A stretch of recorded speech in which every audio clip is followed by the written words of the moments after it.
Hey, everybody. Thank you and welcome to IEC's Water and Waste Town Hall. I'm Jen Walling, the Executive Director of the Illinois Environmental Council, and almost all of the work for tonight's Town Hall was done by Iyana Simba, who's our City Programs Director. And I'm going to give her this in a second, but IEC is busy developing our 2023 legislative priorities. And this is part of our process to determine what our priorities should be for 2023. We're going to go through some presentations and then take public comments at the end. And this will help us with the items that we present at our annual meeting in December. So I hope that you'll join us for that as well, but definitely encourage folks to leave feedback and I'll be on to answer questions or listen to the feedback throughout tonight's town hall. But I'm going to kick it off to Iyana Simba, who really put together tonight's great lineup. Thanks, Jen. Thanks for the warm introduction. Hi, everyone. Again, my name is Iyana Simba. I'm the City Programs Director for IEC. And just really quick before we jump into the agenda, I just want to give folks kind of an understanding of who IEC is. I know not everyone on here today is familiar with our work, but IEC, we have been around since 1975, and our goal is really to represent the environmental community here in Illinois. We represent about 100 different environmental organizations throughout the state and over 500 individuals. And our work is in order to protect Illinois, so its people, its plants, its animals, and the natural systems that we all depend on. And we really do this through education, advocacy, and movement building. So what exactly do we do? Our main job is to influence decision makers, coordinate our members, mobilize supporters, and ultimately hold our decision makers accountable. One of the really cool things we do each year is a scorecard at the city and the state level, where we hold elected officials to their voting records, so holding them for their word. So yeah, we build out the environmental agenda each year, and this town hall is part of that work. Really quick for the agenda, just some housekeeping. Folks are on mute. I ask that you please stay on mute during the time that we have the presentations. There will be a Q&A portion at the end. Feel free to add questions throughout the presentations. And once we get to Q&A, raise your hand, come off mute. So yeah, we have a ton of wonderful experts today that are going to talk about water and waste issues. And first, I do want to pass it off to Olivia Dorothy from American Rivers to talk about rivers and flooding here in Illinois. Awesome. Thank you. And I do need to leave the meeting after my presentation. So folks, during my presentation, if you have specific questions for me, don't wait until everybody's done talking because I won't be here. And you should be able to share your slides, Olivia. I made you co-host. There we go. There we go. I got it. Awesome. So my name is Olivia Dorothy. I'm with American Rivers. And if you're not familiar with American Rivers, we believe in a future of clean water and healthy rivers for everyone, everywhere. And to accomplish this, American Rivers protects wild rivers, restores damaged rivers, and conserves clean water for people and nature. I use she, her pronouns. I am the restoration director, one of the many restoration directors at American Rivers. I oversee our Mississippi River program. I am based in East Moline, Illinois, which is the homelands of the Kickapoo, Peoria, Sauk, Meskwaki, Potawatomi, Miami, Ho-Chunk, and Ochati-Sacoan tribal nations. So today I'm going to talk specifically about river conservation, and especially in the context of climate change, biodiversity loss, and environmental racism, and provide a brief summary of some of the 2023 legislative proposals that we are bouncing around. And then since I have to leave the call early, if anyone has specific questions for me, I'm happy to answer those. So according to Illinois' Natural Hazard Mitigation Plan, climate change is going to cause an overall aerial expansion of the regulated floodplain in Illinois. And this is going to be to the tune of 45 to 100% in the aerial expansion of regulated floodplains. We're going to see more severe storms with higher winds, more hail, larger hail, more tornadoes, etc. We're going to see more frequent extreme heat and extreme cold days. And we're going to see more frequent microburst rain events, which is where you've got, for example, like 12 inches of rain coming down in one spot in just a few hours. And so climate change is hitting rivers first and hardest. And we see this play out in droughts and floods, as well as with water pollution. For context, 90% of all the natural disasters in the United States involves flooding of some type, and flood risk reduction projects are not keeping pace as damages are continuing to escalate in the state of Illinois and throughout the United States. Like I mentioned earlier, the 1% annual chance of exceedance area, that's the area that's subject to additional regulatory scrutiny due to extreme risk of flooding. That area is going to expand on average of 45% across the nation. And as you can see here, that expansion is going to be much more large by 2100 due to climate change. We're also grappling with a biodiversity crisis, if you didn't know this, and the most vulnerable habitats of all with the highest extinction rates per unit area are actually rivers, streams, and lakes, freshwater ecosystems, and this is a global trend.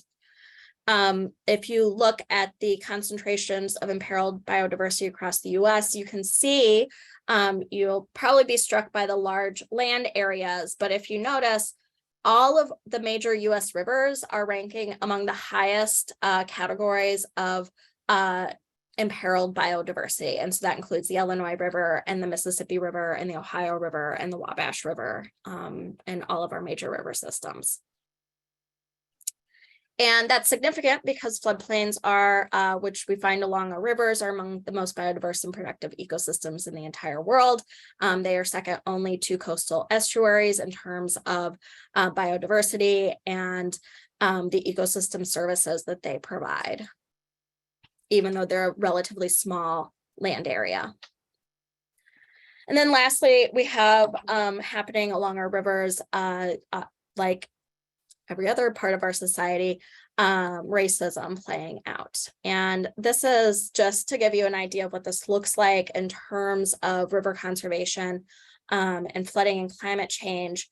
Floodplains are often environmental justice areas due to redlining. So this is an example from Rockford, Illinois, and we're looking at the redlined area called section of Rockford that's called D9. And you can see here that there's actually no population when this survey was of African Americans, when this survey was conducted in the 20s or 30s. And the reason it was redlined was because there was an elevated flood risk for this area. And so the story that this tells us is that, the initial practice of redlining really it highlighted areas that were prone to environmental hazards, not just areas where African Americans lived. And then they basically, after they redlined it, there were a series of formal policies and laws that were put in place that forced Black people and other people of color to live in these redlined areas. And so we see this continuing to play out today. So on the left-hand side, you've got the city of Rockford. This is the demographic index, what it looks like today and after the most recent census, and it still looks pretty similar to that original redlined map from the 30s. And so we still have segregation and we still have communities of color living in areas that are prone to flooding. So what we need in Illinois, we need nature-based solutions for equitable climate adaptation around issues of river conservation and flooding, especially. And so to get this done for 2023, there are a couple of proposals that we have been discussing and hoping to put together and introducing it past this year. One of them is getting Illinois in line with a number of other states across the nation and having a statewide building code standard and a statewide residential code standard.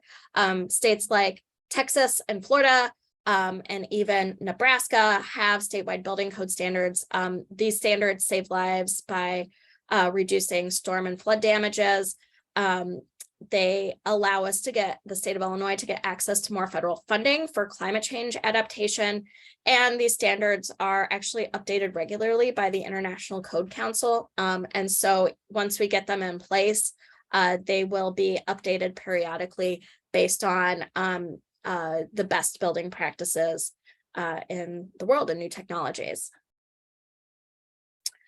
Another thing that we are working on Illinois really needs to get in place is a revolving loan fund for to access money from FEMA under this new Storm Act, which provides seed money to states to establish revolving loan funds to do climate adaptation projects, and specifically around natural disaster preparation. And this is a brand new revolving loan fund. It looks exactly like the EPA revolving loan funds, except that it is funneled through Iyana, and it is geared towards climate adaptation. And so as of right now, we do not have, Illinois doesn't have the revolving loan fund to accept these funds. So we need to get these in place. We also need to be investing in the state's dam removal program. Dam removal is really important because dam reservoirs actually contribute a significant amount of methane pollution. This is a brand new area of research of things that have just come out in the last couple of years. And I am still trying to wrap my head around what this exactly means for Illinois and the Midwest and the Mississippi River states where I work.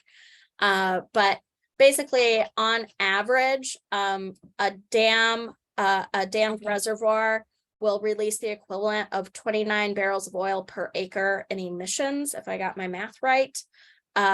So that is quite a lot. That's primarily from methane emissions. And Illinois, we have almost 1,300 high hazard dams, and only 1% of dams in Illinois generate hydropower. So the vast majority of these dams are obsolete. They're not serving any function, and they are emitting methane into the atmosphere. And so Illinois, there's a bunch American Rivers actually in the IIJA secured, I think it was $3 billion for dam removal and dam modifications in that bill. And so there's a ton of federal funding available to do dam removals, but they require matching funds and investments from states. So we really need to make sure we get those funds in place so we can do these projects.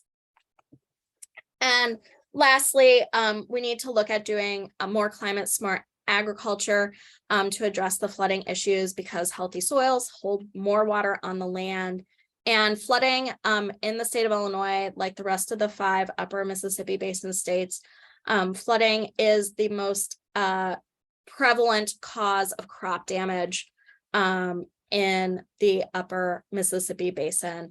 And overall, in the 5-state upper basin, the federal government has spent $8 billion on flood damages, at post-flood damage recovery, and they've only spent $267 million on flood prevention in agriculture and rural areas. So that is a really big discrepancy. And so we definitely need to start looking more closely at flooding on agricultural land, coming up with flood compatible farming techniques, and retire flood prone areas in the state of Illinois to prevent future damages. And also my dream, this is my last slide, my dream is to come up with a sister bill to CEJA, but for climate adaptation in the state of Illinois, because we are really not prepared for the impacts of climate change. People of color and other socially vulnerable populations are going to suffer the most from climate change-driven disasters. And climate adaptation creates great paying jobs. We're talking about new affordable housing stocks, repairing HVAC systems, doing flood mitigation. And this will promote ecosystem restoration, where we're using those the nature-based approaches, like things like floodplain restoration and green infrastructure, which a lot of our federal programs around climate adaptation are prioritizing for funding.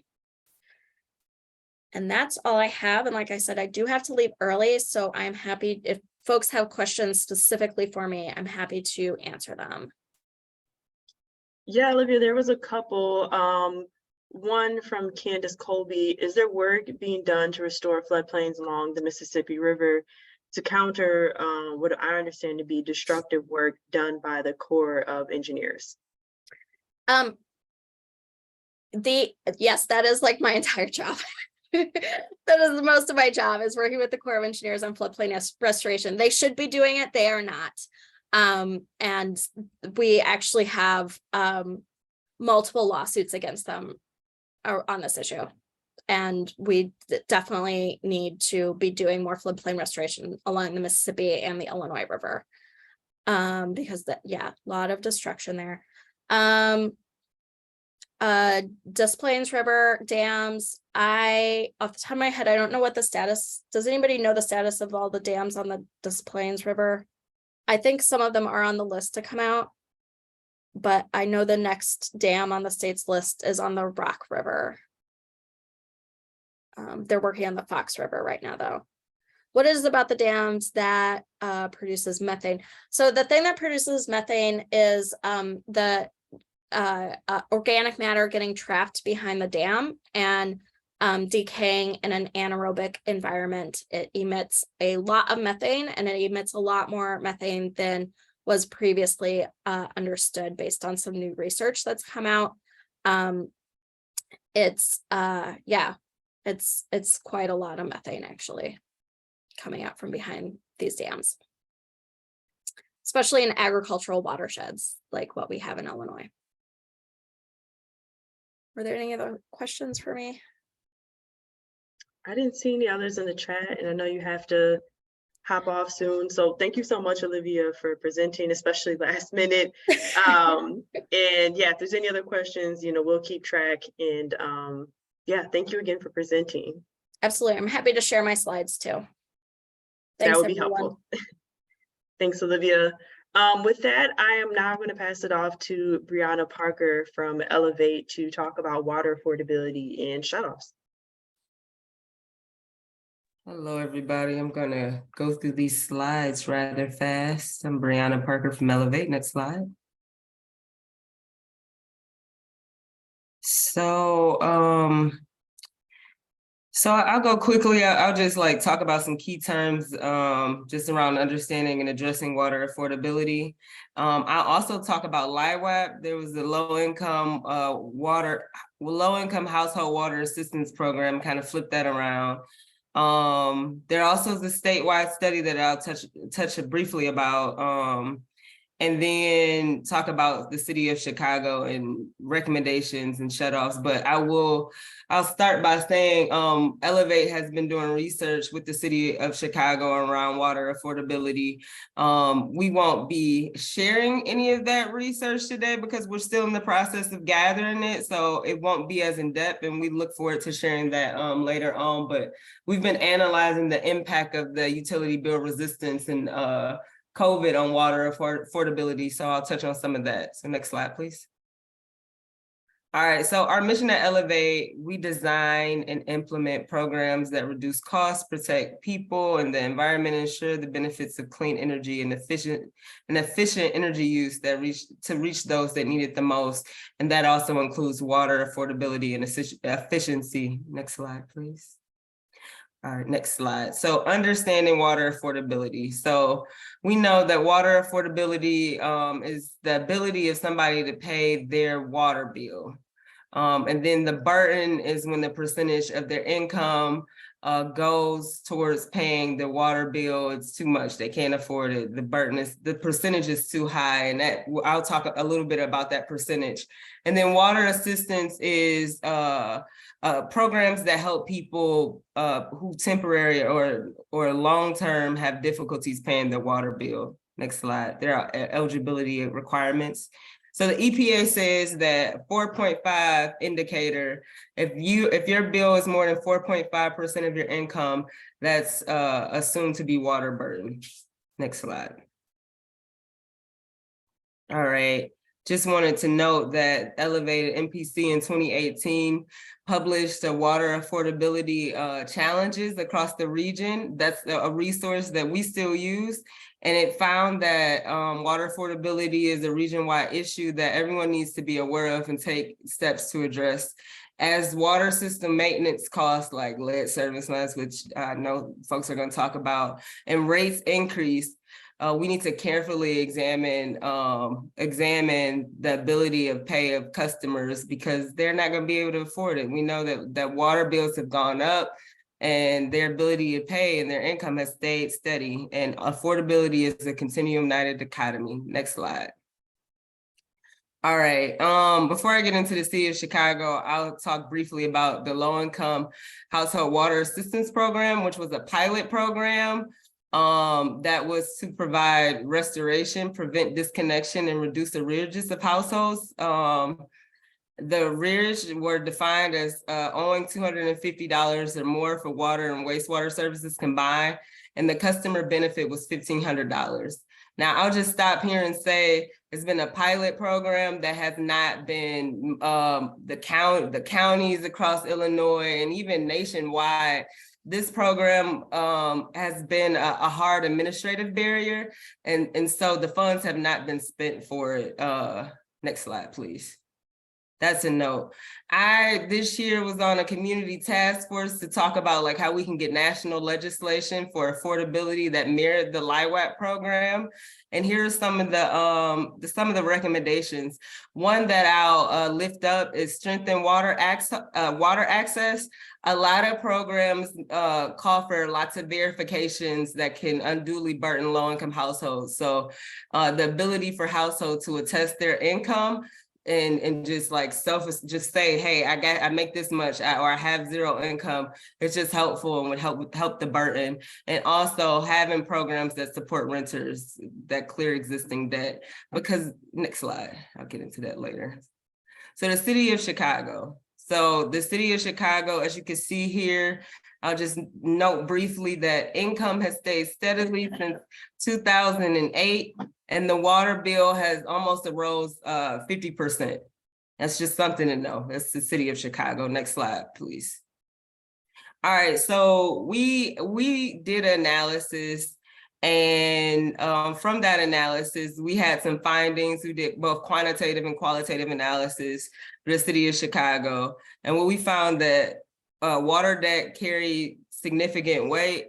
20% of customers with the outstanding water bill balance, the balance was larger than a full year's worth of bills. So water is super high. And then also non-metered customers found themselves with more challenges than metered customers. In 2019, non-metered customers paid $500 or more than metered customers.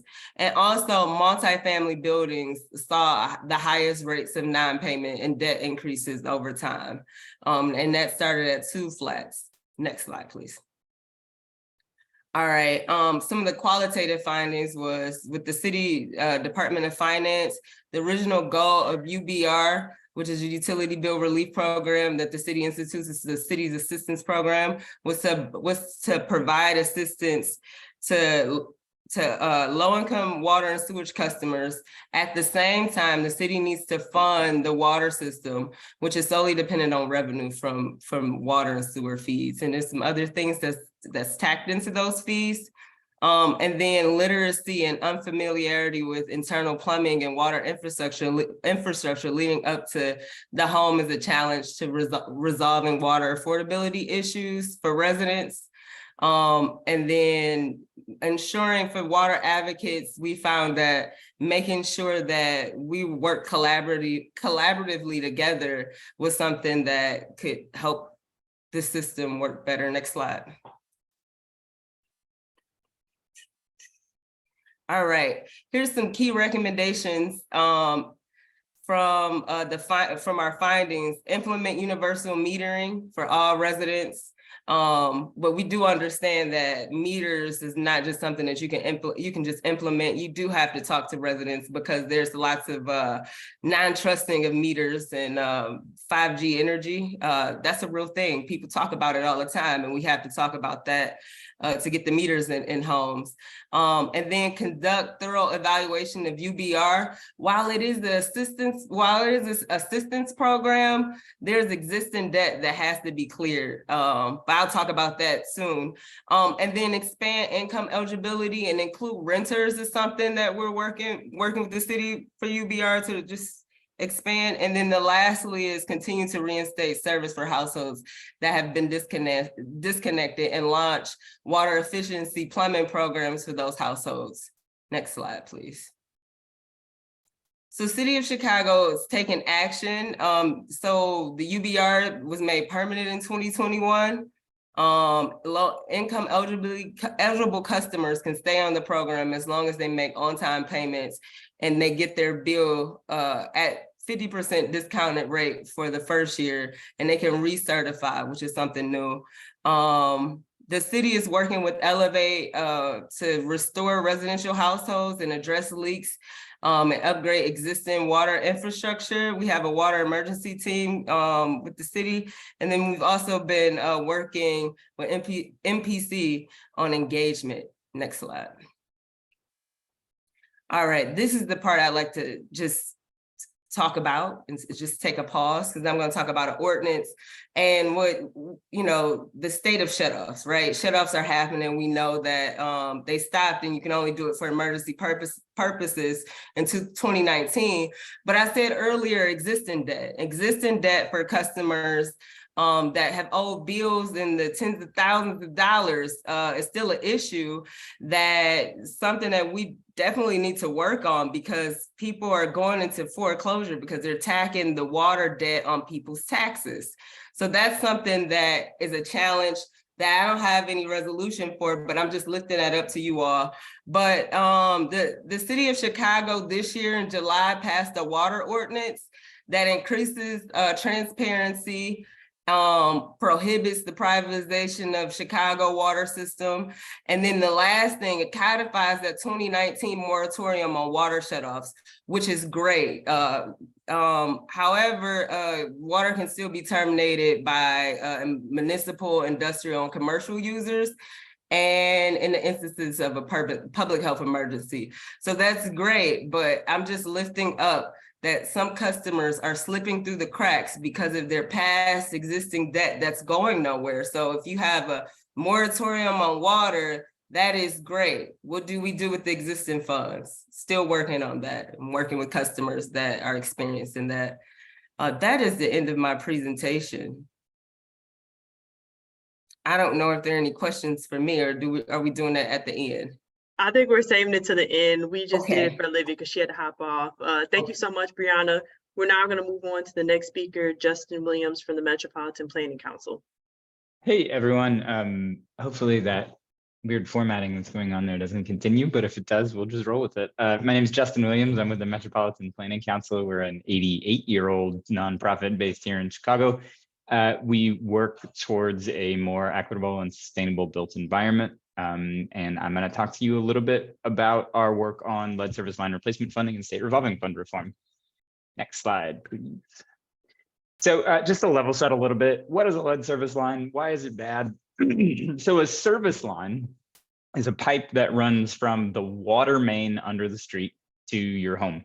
And that service line here is represented as that horizontal line running across the lower sort of quarter of this diagram here.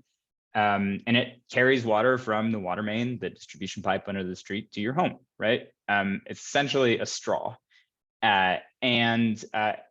If your home was built before 1986, it's possible that that service line is made of lead-based materials. Next slide. That's bad news, right? We know that lead is a toxic metal, well-known neurotoxin that causes significant lifelong damage at certain elevation levels. It's especially harmful for children, can lead to decreased IQ, Learning and behavioral problems, also consuming lead, ingesting lead, can have some pretty serious health effects for adults, including organ failure, increased risk of cardiovascular disease and the like. So lead's bad, and it's present in some of our service lines in the state of Illinois. Lead service lines are the largest known contributor to lead in drinking water when they're present. Yeah, lead service lines are bad. Next slide, please. In 2021, acknowledging that lead service lines were a problem after some years of advocacy from IEC, MPC, others on this call as well, the Illinois General Assembly passed the Lead Service Line Replacement and Notification Act. Senator Melinda Bush and Representative Lamont Robinson led this charge to create a bill that requires the replacement of all lead service lines in Illinois. That's great news. It makes Illinois really a leader nationally on this issue. Illinois is just one of 3 states with a statewide lead service line replacement mandate. And we all worked really hard to make sure that Illinois' bill centered racial equity and feasibility in getting this done. So the bill prioritizes vulnerable populations and also sets some realistic timelines and plans and targets for utilities to hit as they go about doing this work. Next slide, please. So now utilities need to get this work done, replacing all these lead service lines, right? And what this slide shows you is the scope of the problem in Illinois. Some of the numbers got cut off, unfortunately, but I'll just run through them real quick. Illinois has somewhere between 667,000 and 1.5 million lead service lines statewide, right? It's more than any other state by quite a long shot. They're really distributed throughout the state, as this map on the left shows you.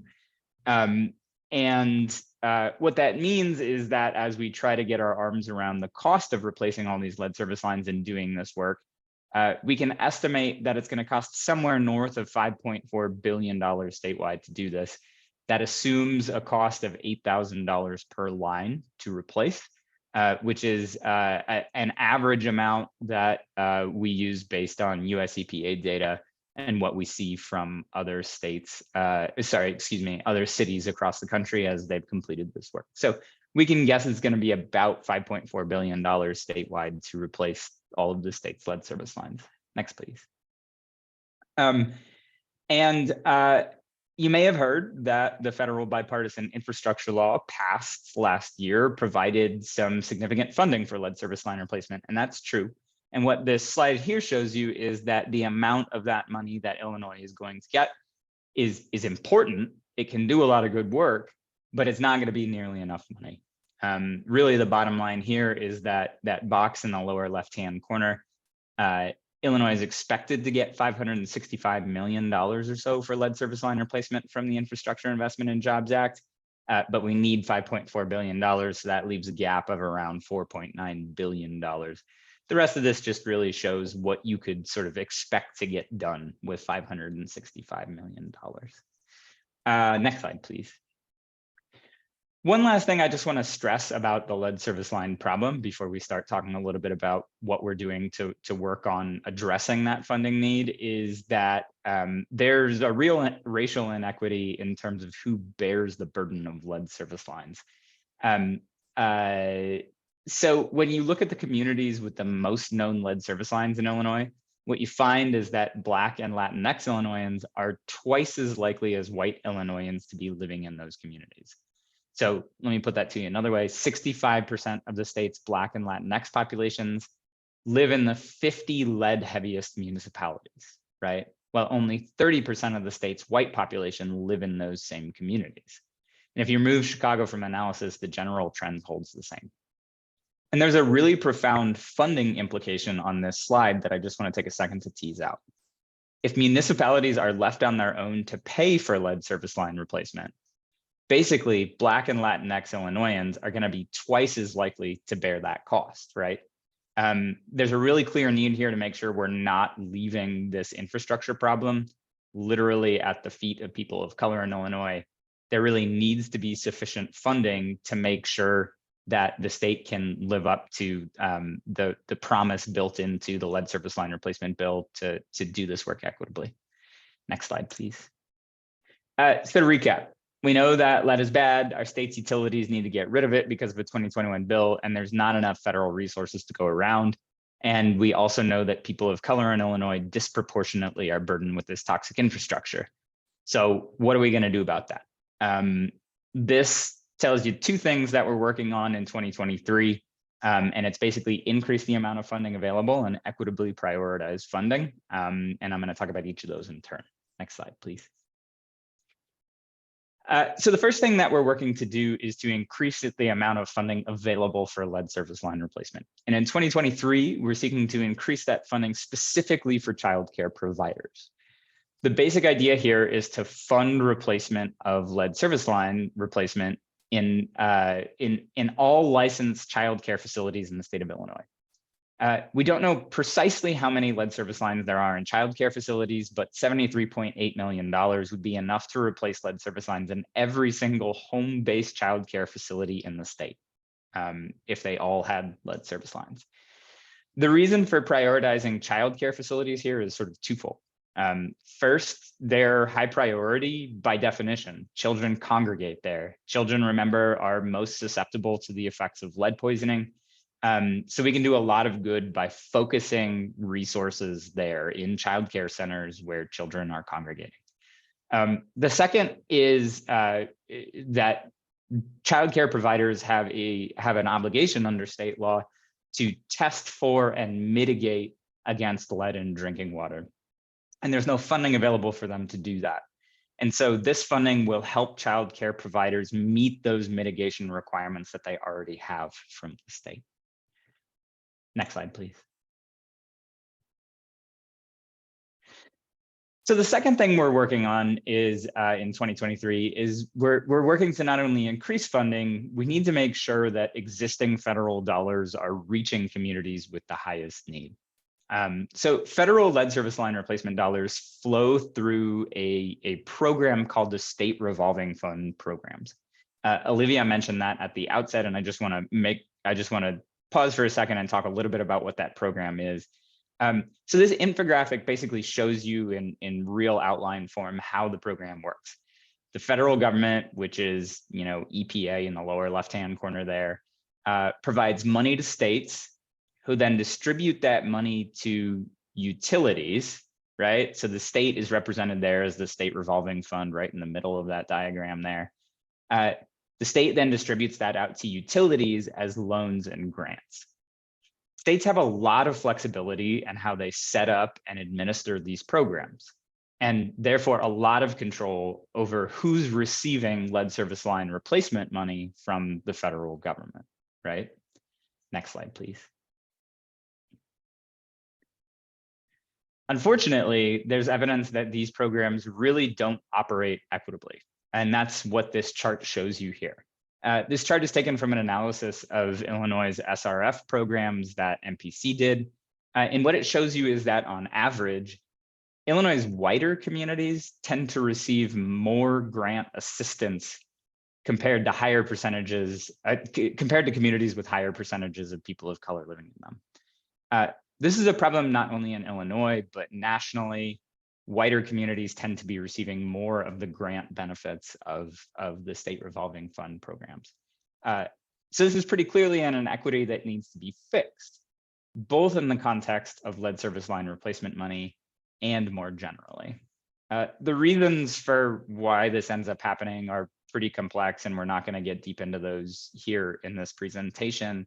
But what I want to signal here is that IEC, MPC, and others are working to address this inequity in 2023, working to make sure that lead service line replacement money is being equitably and transparently distributed to communities across Illinois, and that we don't see this pattern replicated with lead service line replacement money. This is going to involve engaging Illinois EPA, advocating for assistance to help under-resourced utilities get access to the SRF programs, and a host of other actions as well. Next slide, please. So just to wrap up, If I could sort of leave you with a quick top line here, there's not enough money to meet the lead service line replacement need in Illinois. So we're really working to dedicate financial resources to childcare providers to help chip away at that lead service line replacement need, and also to prioritize whatever money does exist equitably to Illinois communities. Thanks so much. Happy to answer any questions at the end. Thank you, Justin. I'm now going to pass the baton over to Simba from the Coalition for Plastic Reduction, and she's going to talk about plastic waste in Illinois. You should be co-host now, Simba. Thank you.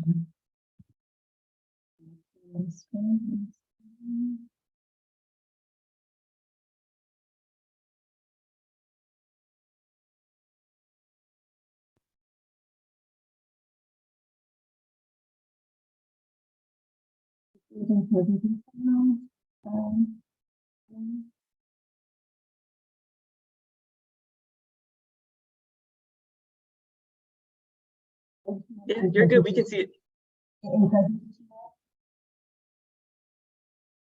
Oh, Simba, it's a little bit hard to hear you. You sound a little muffled. Still a little bit muffled. Oh, that's not good. Okay, now we can hear you. Now we can hear you. Perfect. Okay. And can you see the presentation mode? Yep. Okay, great. Thank you. Thanks everyone. My name is Simba, and I'm the founder of Go Green in Vernon Hills, Lincolnshire. We are an environmental-based group, and we primarily work on solutions for the issue of food waste and single-use plastic. Some of the programs that we have been able to bring about in our community are we've been able to start a residential food scrap pickup program, which basically helps our residents divert food waste away from landfills. And we have been able to bring a similar program for the schools within our school district. We're also advocating for bringing back reusable foodware within our schools as well as our restaurants. We're an affiliate of Beyond Plastics, which is a national group that's working to end plastic pollution in the U.S. And we're also a member of the Coalition for Plastic Reduction. So the Coalition for Plastic Reduction is statewide. Hey, Simba, sorry, I don't mean to stop you, but I think if you're able to come a little bit closer to the mic, it's just kind of going in and out a little bit. It's muffled a little bit. I'm so sorry about that. I'm not sure what's going on.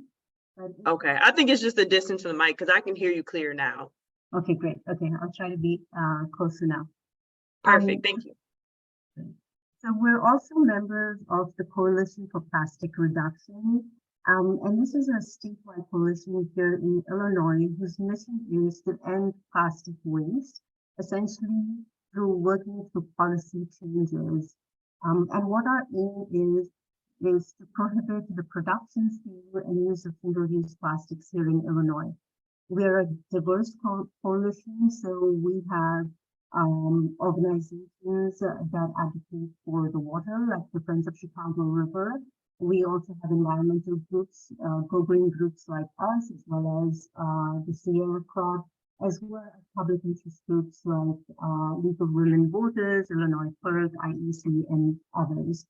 We meet on a monthly basis, and we also have a campaigns committee that basically tracks legislation across the U.S. as well as proposes and initiates legislation or policy here in Illinois, as well as organizing for campaigning, education material, and advocacy with our legislators. So bear with me for just a few minutes while I talk about how the narrative on plastics has been changing. So when a lot of us think about plastics, the plastic issue, the image that comes to our mind is animals choking on plastic. And while that is definitely true, the plastic issue has become a lot more than that. It is a climate change issue, it's a public health issue, and it's an environmental justice problem. So it's very hard for us to imagine our life without plastics. But the truth is that large-scale production of plastic started just about 100 years ago, and it's really benefited society. You know, it's revolutionized medicine, it's made space travel possible, and other benefits. But the problem with plastic is that it's an insatiable demand for single-use plastic. 40% of yearly plastic production is for single-use items, so these are used once and throw away. And what's really amazing is that nearly half of the plastic that's been ever made has been made just in the last 15 years.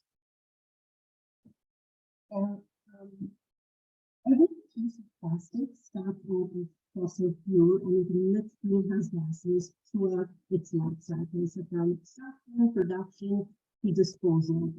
Last year, at the beginning climate summit in Glasgow, Al Gore explained that as the world is to renewable sources of energy, the oil and gas companies are looking Simba, I'm so sorry.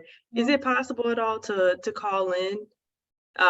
We do have some other presenters, even if it helps maybe to come back to your presentation. I'm sorry, it's muffled, and I know what you're saying is important, and I really want folks to be able to hear. So let me do this. Let me change my, let me get on an iPad or a different computer and let me get back in. Yeah, Okay. you also could just take your phone and call the phone number in the audio and see if that works too. Okay, thank you. No worries.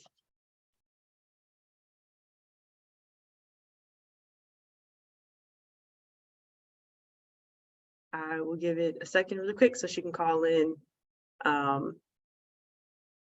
So yeah.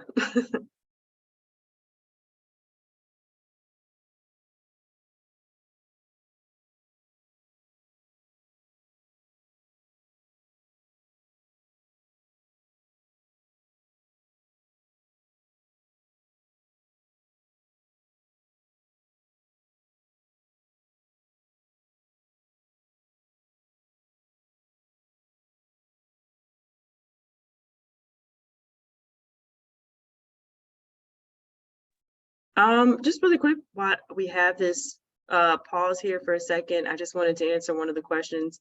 In McKernan, I know you had asked about how can you as a water user protect yourself from lead in your drinking water?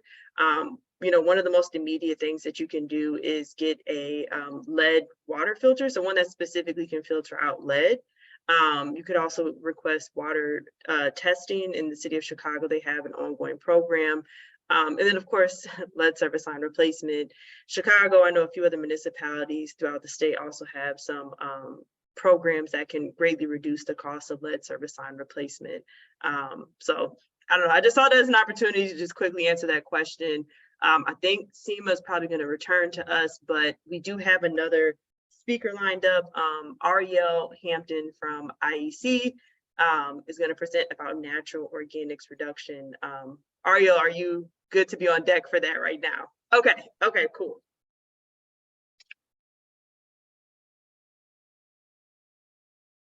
All right, just checking that folks can hear me and see the screen. Yep. Perfection. Well, good evening, everyone. I'm Ariel Hampton. I'm the Legal and Governmental Affairs Manager at the Illinois Environmental Council, and I'm here to talk about death, particularly the method of disposition. I imagine many of you may like to be given a choice for your method of disposition that may give you a sense of comfort, and one that may not feel so final and that may be environmentally conscious too. And that choice could be natural organic reduction. So let's start with the basics. What is natural organic reduction? Well, natural organic reduction is also known as human composting. It's the accelerated conversion of human remains to soil. Now, this is not a process that should be done willy-nilly, like in someone's backyard, which is an actual question that I received. This process has to be done with an amount of care. So the remains are placed in a reusable vessel with organic material like straw, alfalfa, wood chips, etc. Then the vessel's temperature is carefully maintained and oxygen is pumped in to help the microbes convert the contents to soil. The process timing varies, but it can take about 30 to 45 days. Now, the bones themselves that are in the vessel will not convert to soil in such a short amount of time. So they have to be removed and then pulverized.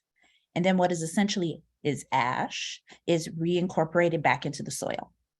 So this soil is very nutrient rich, and it's also described as fluffy while being free of disease and DNA.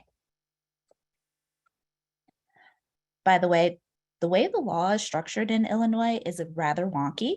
While there are other parts of state government that regulate the industry, the folks listed are the main ones that we're dealing with.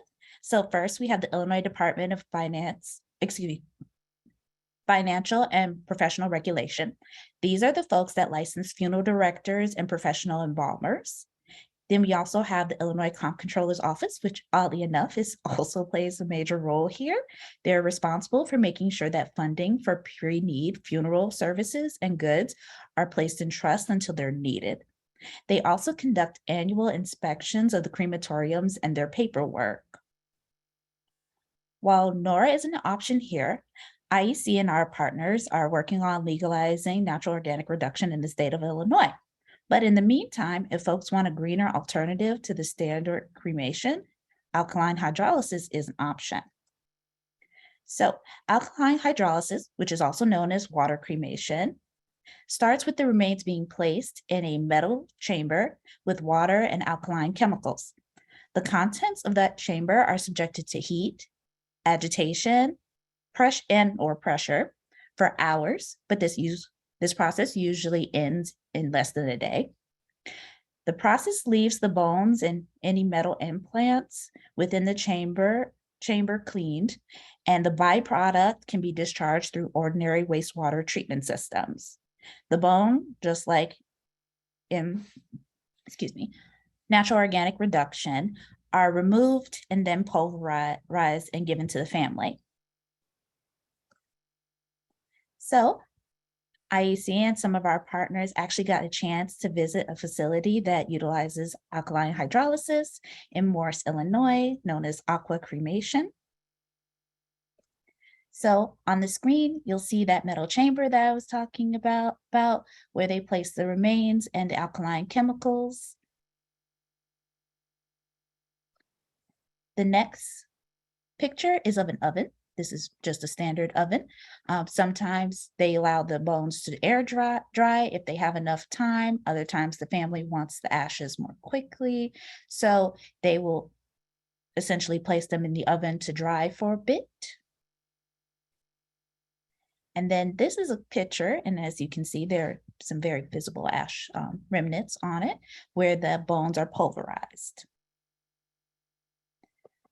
So, as I mentioned earlier, the bones and any metal implants come out very clean. In fact, they are described as looking brand new. And in the case of this particular facility, those same metal implants can oftentimes be used for animals in animal hospitals. And this process does not take a lot of room. Just from the pictures that you see, this is essentially a converted garage.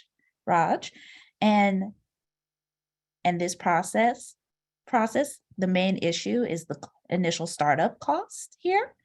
On the cheaper side, it's about $150K. I've seen prices up to $300K. So as you can imagine, it can be a little cost prohibitive to offer at times, but let's take a step back and look at some numbers. So for natural organic reduction, the content should be heated to 131 degrees Fahrenheit for at least 72 hours. One of the facilities that we know of often takes longer, but this is the bare minimum. Once that process is done, it'll result in 1 cubic yard of soil, which is actually quite a bit. And there is an option to take a smaller amount if you like. Then there's the issue of cost. So natural organic reduction costs about $5,000, while the median cost of a funeral for cremation in the US last year was nearly $7,000. And the median cost of a funeral with a viewing and burial was almost $8,000. Now, please keep in mind that the last number does not include a plot, a headstone, or other costs associated with a traditional burial. In contrast, the average cost for alkaline hydrolysis is somewhere between two to 3 grand. It varies depending on location. So the more environmentally friendly options typically cost less than the more traditional options. And natural organic reduction is fairly low in emissions. It uses about 1/8 of the energy that a regular fire cremation would. And fire cremation typically emits about 400 pounds of carbon dioxide per person.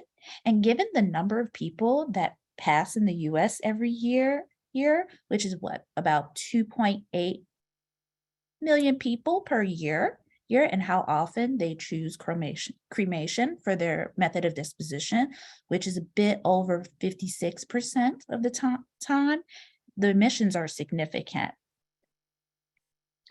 And so while the subject is probably one of the oddest out of the one that we'll talk about tonight, it's important to talk about, especially given that this decision is the last one you'll probably make. And hopefully the idea of becoming soil that can house a tree or be donated for conservation efforts is one that you can give consideration. And that's all I have for you tonight. And on the screen is a blog post that was posted on Halloween if folks were interested in sharing. And I'll pass it back to Iyana. Thank you so much, Ariel. Yeah, what an interesting topic. I'm now going to give the reins back to Simba, who is going to do a small recap of her presentation. But yeah, we'll hear a little bit more about plastics and waste reduction from her.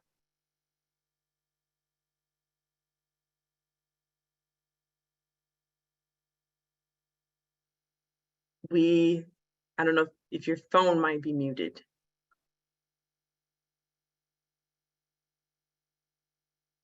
We can't hear you.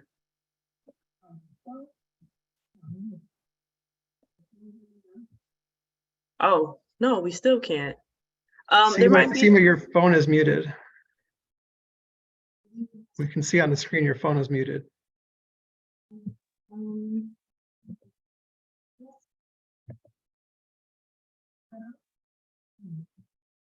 No, so I think Does the your host phone is. have the ability to unmute? Yeah, as a host, do you see our phone number is the 773 number? Yeah. Yes. And it won't let, yeah, it won't let me unmute it. Can you just call back in? I'm sorry. It just is not letting us unmute you. Are we on, I'm gonna remove and mute participants upon entry.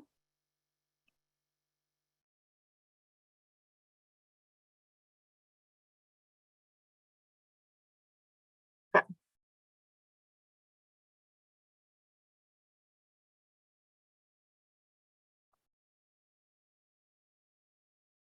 Oh, I think, okay, if this happens again, I think you can press *6 to unmute the phone, but it shouldn't happen again when you call in.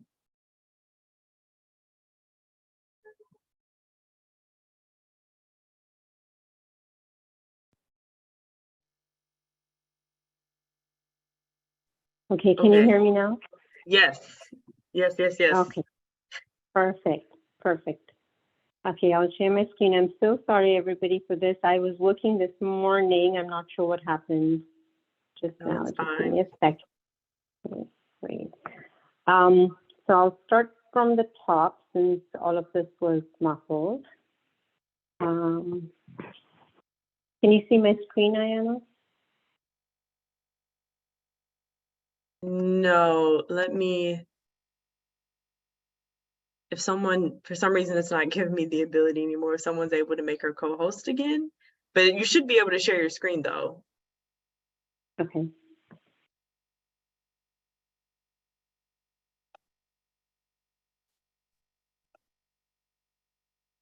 Okay. There we go. Okay, now yep, we're good. Okay, thank you. Thank you, everyone. I'm starting from back top.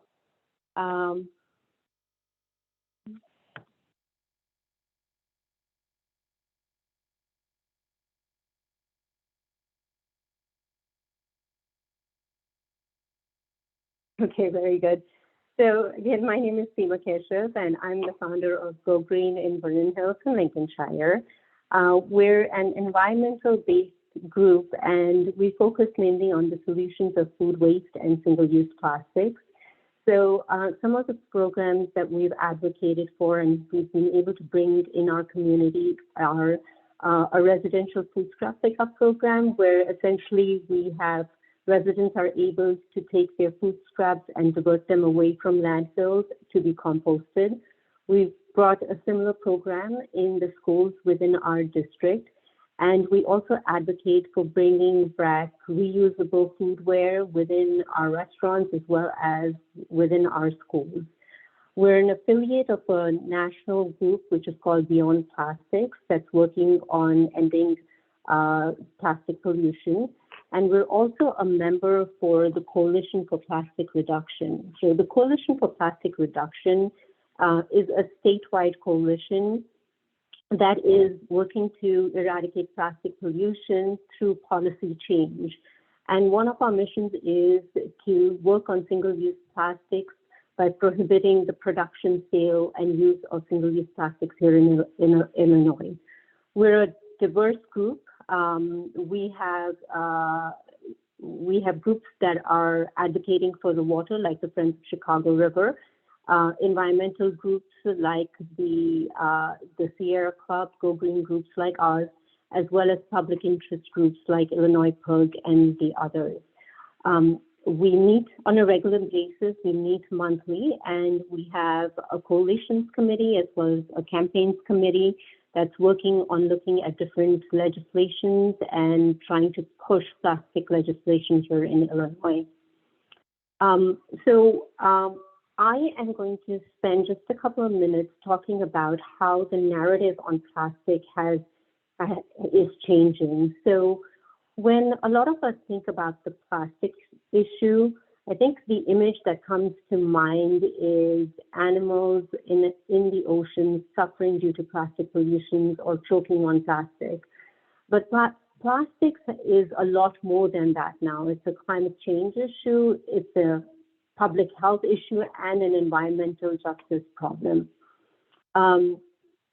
It's hard for some of us to imagine our life without plastics, but the truth is that plastics is only about 100 years old, and it has done a lot in terms of revolutionizing medicine, making space travel possible, as well as helping with transportation.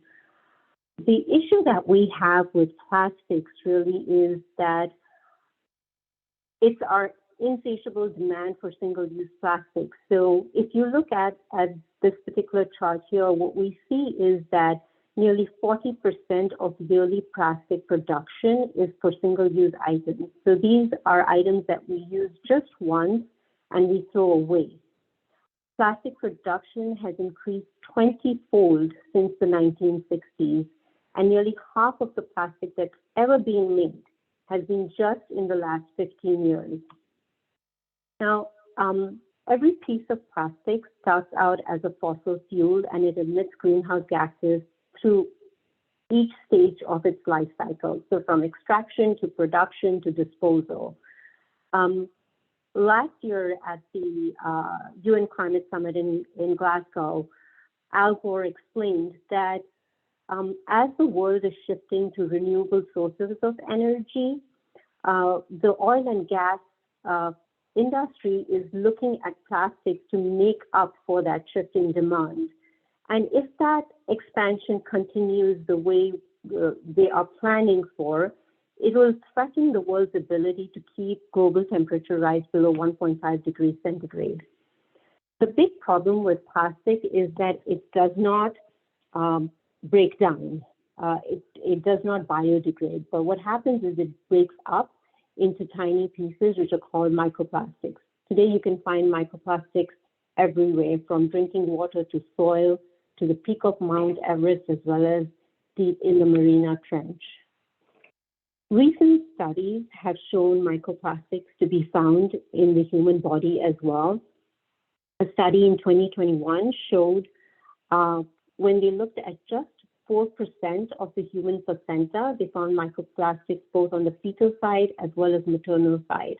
Other studies have shown microplastics in human blood, in the lungs, human stool, etc. And they're estimating that an average person is ingesting a credit card worth of plastic every single week. Now, scientists are looking at what do microplastics and plastics do within our body. But the scientists already know that the chemicals that are used or added in plastics that help to make plastic either more rigid or more flexible, such as phthalates and PFAS, these chemicals are known endocrine disruptors. So what that means is that they disrupt the hormonal activity within our body. And they're known to cause diseases like cancer, diabetes, and reproductive disorders. Here closer to home, Lake Michigan, which is the largest freshwater lake in the United States, is one of the most polluted of the Great Lakes. It's estimated that there's 22 million pounds of plastics that enter the Great Lakes, and about half of that ends up in Lake Michigan. Now, one of the other big issues with plastics is, unfortunately, they are disproportionately located in low-income communities and communities of color. In Louisiana, there is an 85-mile stretch of oil refineries and petrochemical plants that's called Cancer Alley. And people in that area are 50 times more likely to get cancer than an average American. So what do we do about this? Well, one of the things we know is that recycling is not the solution. So for the past 30 years, the industry has been telling us as consumers that just if we recycle right, if we put the right things in the right bin, then we wouldn't have the plastic pollution problem that we have today. But that's not true. To date, only 9% of the global plastic waste has been recycled. In 2021, the United States recycling rate dropped to 5%. And the reason for this is that investigative reporting has found that plastic is really hard to recycle. Most plastic can be recycled 2, maybe 3 times until after which it becomes waste. So what do we do about it? Well, we need to address this issue at its source, which is stop making plastics. So the Coalition for Plastic Reduction is proposing that we first look at the problematic single-use plastics. So when we say problematic single-use plastics, we mean those plastics that become toxic in our environment, are very hard to recycle. And one such plastic is polystyrene foam, which a lot of us know as styrofoam. Styrene is a component that's used in polystyrene foam, which is a possible human carcinogen. It's shown to leach from polystyrene containers into our food and drinks. Now, there are many municipalities that have tried to recycle foam, but they find it cost prohibitive. One is because it's very costly to clean and process foam that is contaminated with food.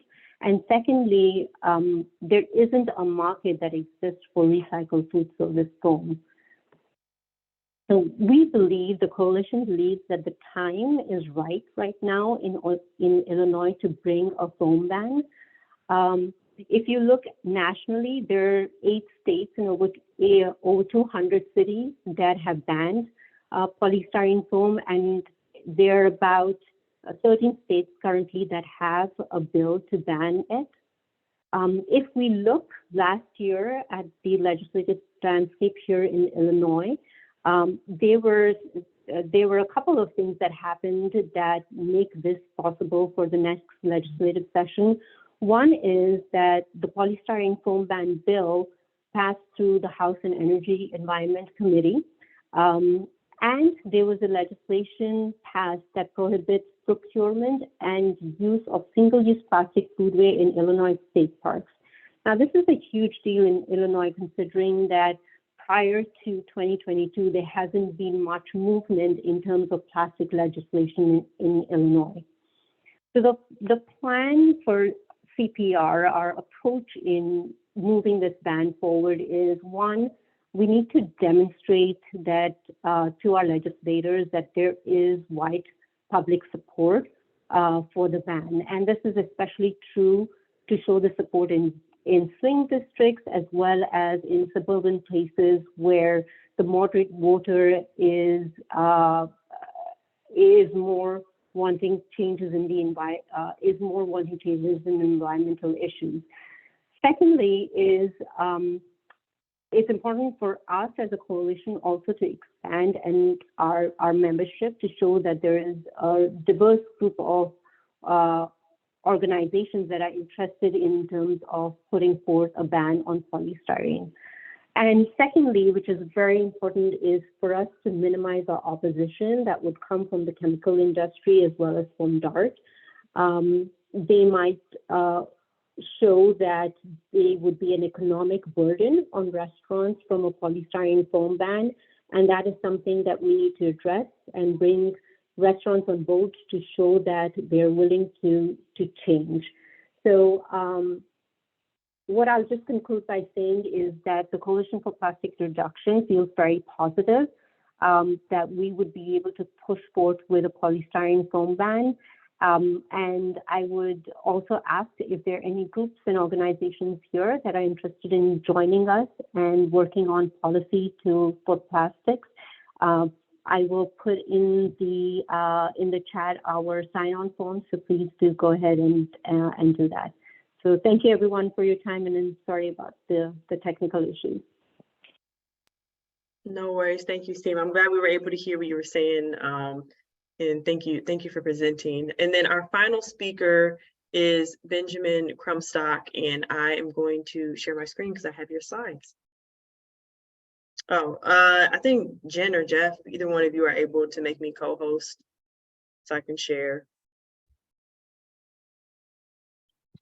So Simba is now the host. Oh, Simba, can you make me co-host or make me host?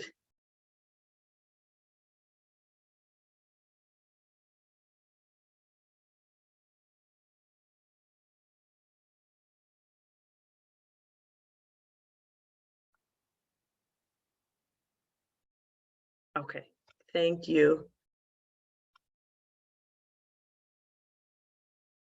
Okay, yep. And with that, I will pass it off to Benjamin to speak about composting. Great, thank you. So I had intended a 20,000 foot view, but I'm gonna amp it up to 60,000 foot perspective and invite you guys to connect with us by way of our website. My email address is there, so if I whet your appetite, please come on back and I'll share more. I'm here representing the Illinois Food Scrap and Composting Coalition. We are in the midst of a rename, a little bit of a rebrand. It's not a change in mission, it's just a reflection of who we are, what we've been doing, and what we continue to do. So we'll be out in January with additional logo and other changes. We are also the host of the Illinois chapter of the U.S. Composting Council under the brand of the Illinois Composting Council. And I want to draw your attention to a recognition program that we operate called We Compost.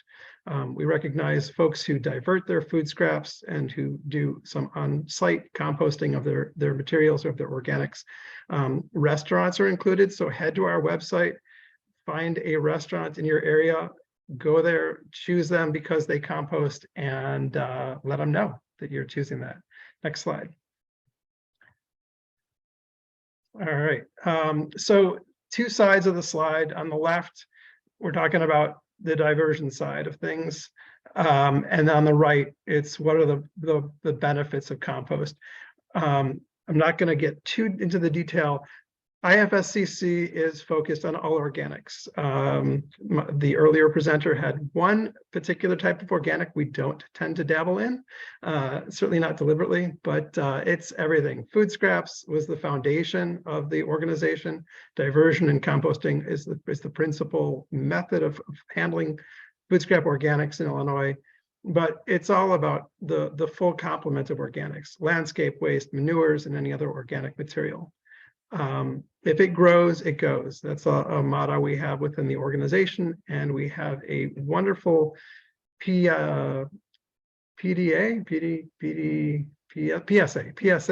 explaining how you can help to prevent contamination in the organics.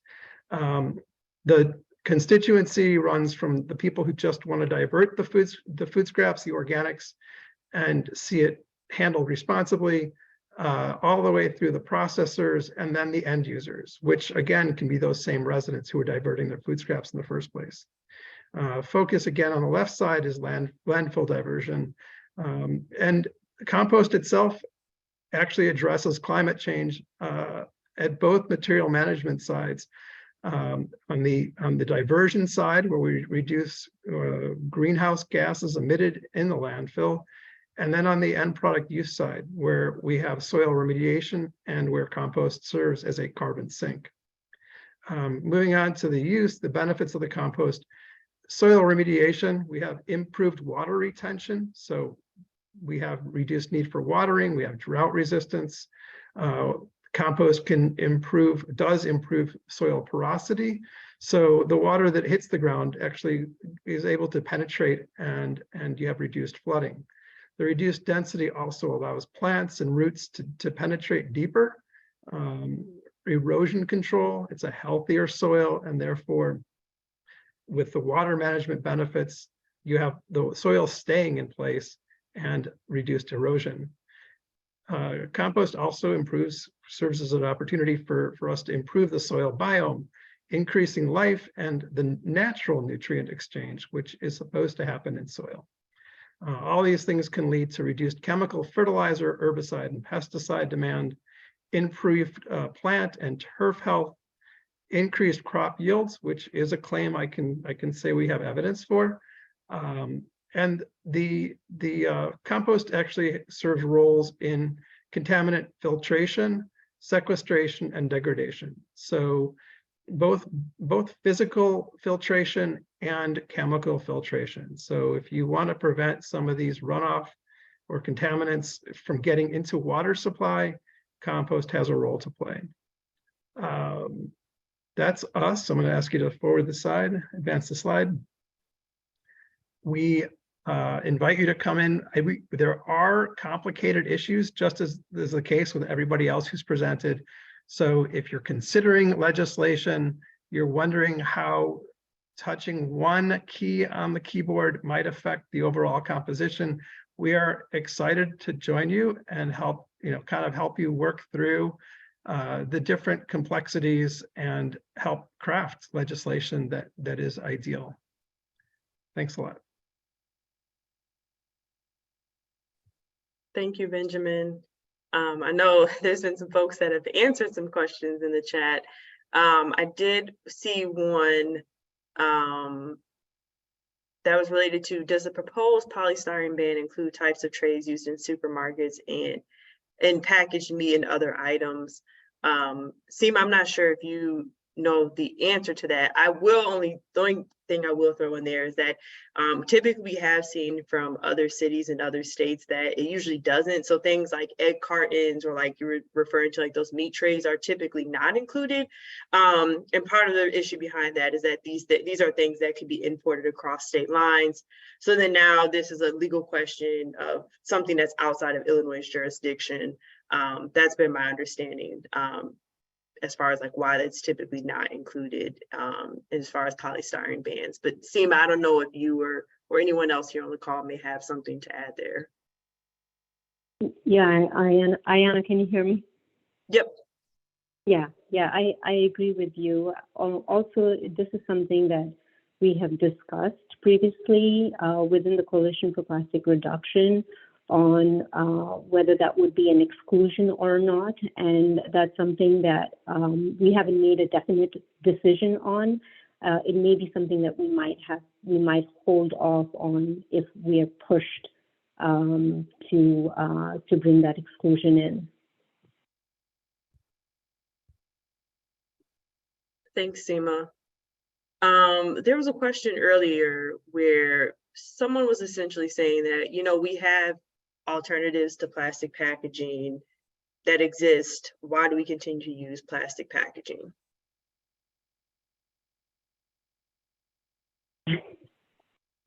So I think it's because plastic is cheap, and that's why a lot of companies out there, they are using plastic packaging. I don't know if there is a specific question in terms of which type of packaging, but if the person that asked the question wants to unmute.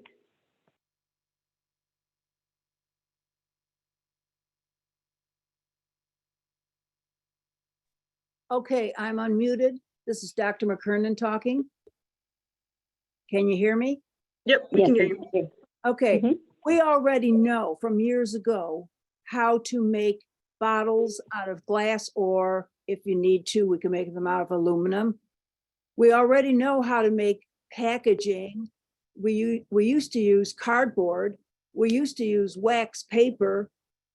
So why is it that we're using these plastics now when we know for a fact that these plastics are causing problems? I mean, I've got little bitty pieces of plastic floating around in my gizzard.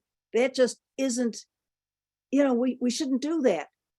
And probably instead of trying to get our legislatures to do stuff, maybe the public should stand back and say, I'm not buying from this store anymore because you're not using, or because you are using plastics and you're not using reusable cardboard and things of that effect.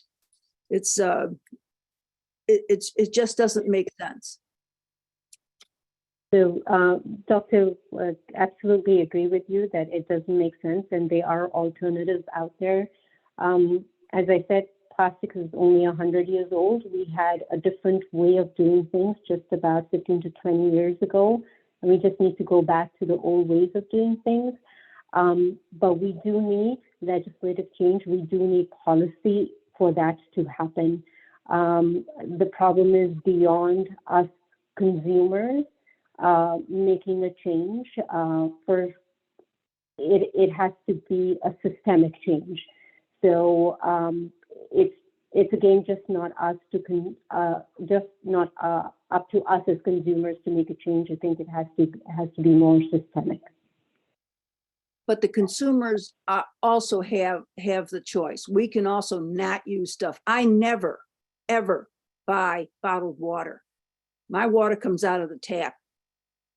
Absolutely, So all these these plastic bottles, they're all over. They're everywhere. So let's start with those. Yep, absolutely. I think consumers do. I think a lot of consumers that are environmentally conscious are making the change, but we need a lot more than that. If I could just jump in, I think this is a great sort of moment to think about some of the connections among some of the issues that we're all talking about, right? I mean, as we're talking about people utilizing tap water, for instance, like we need to make sure that there is safe, affordable drinking water for everyone who's relying on the tap, and there are some economic complexities to who's using bottled water and who's not. So just wanted to throw that out there as one of the many connections among some of the issues we're talking about.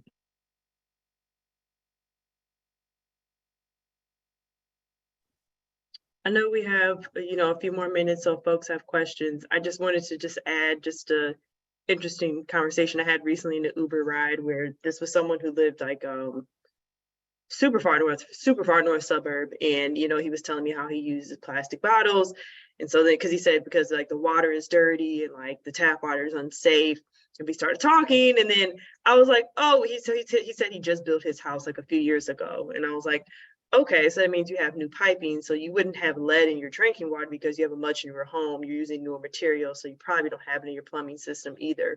And literally after I said that, he was just like, whoa, like he totally got it, like how the plastics industry has used these arguments to make people, in some cases it is very real, and this is to Justin's point, like it's very real why people do purchase bottled water.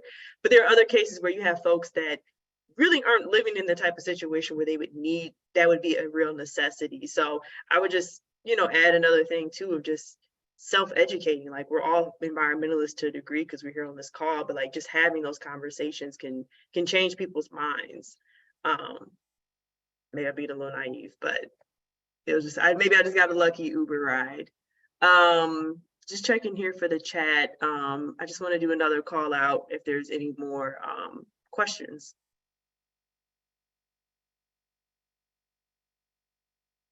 Oh, thanks, Simba. And Simba just shared the sign-on form for the Coalition for Plastics Reduction.